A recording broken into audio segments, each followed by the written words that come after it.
Đây bà nội chiên bánh xèo này nha. Ngon quá. Ngon, ngon, ngon, ngon. Đó, bà nội bỏ thịt vô nè. Quá là ngon. Bữa để. Nhiều quá hồi hết. Ai? Bữa để. Cho một con sao nè. Đó, bà nội chiên bánh xèo đó. Thật quá trời hết hồi.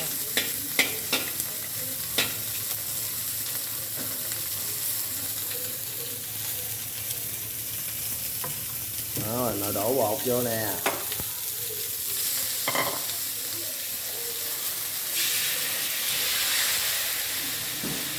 Trời ơi, phóng viên làm sao có thịt cá luôn mà phóng viên ơi.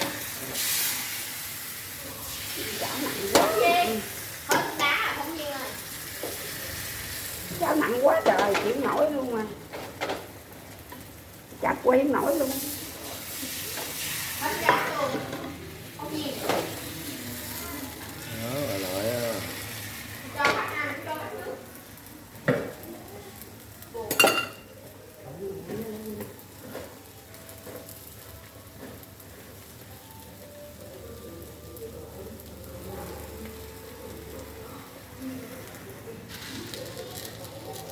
rồi bà nội đổ đậy nắp lại rồi.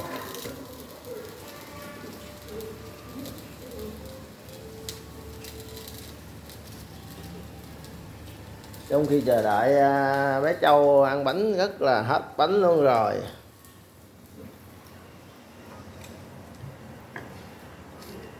Ăn nhân không. Chủ quán kỳ cũng cho ly nước.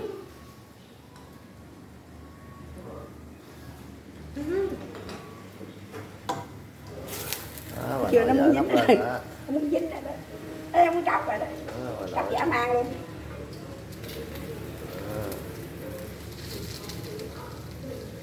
Cái tôi Nói, lắm khởi lên cho mình. đi bán đi nè, bán đi một cái 20. Một Đấy. cái 40 nha, một cái 40. 10 cái 400. Cho thằng Kha 2 cái đi.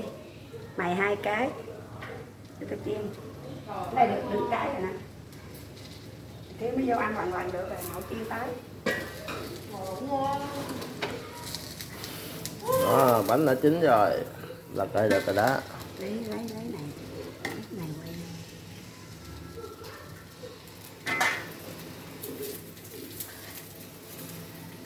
Trời ơi, tróc rồi này. Tróc quá trời luôn. Cái miếng mỡ bán cho cũng thấy ghét rồi nữa. Mỡ bán vậy.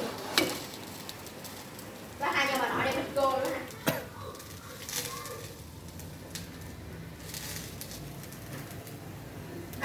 Cho nó một chút nữa. Gà nước vô cho nội. Gì? Gà cho nội nước vô. Nói cho lớn tiếng. Nói nhỏ tiếng quá không nghe. Ủa, dán giữa áo hả? Ghê gì ở ghê lắm. Nay trưa ngon ghê luôn á. Mọi người ăn vô rất là ngon nha. Bánh đã thở nắp rồi. Bánh đã chín rồi nha. Thấy không sao? Dạ. Rồi.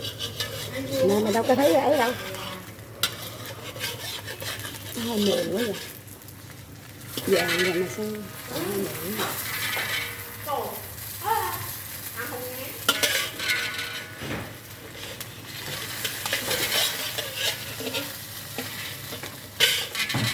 Anh shipper may mắn ơi. Hai. Hết đá rồi. Này hơi mềm quá. Cho ăn Thế ngon. à, quá. Cho ăn ngon quá nè.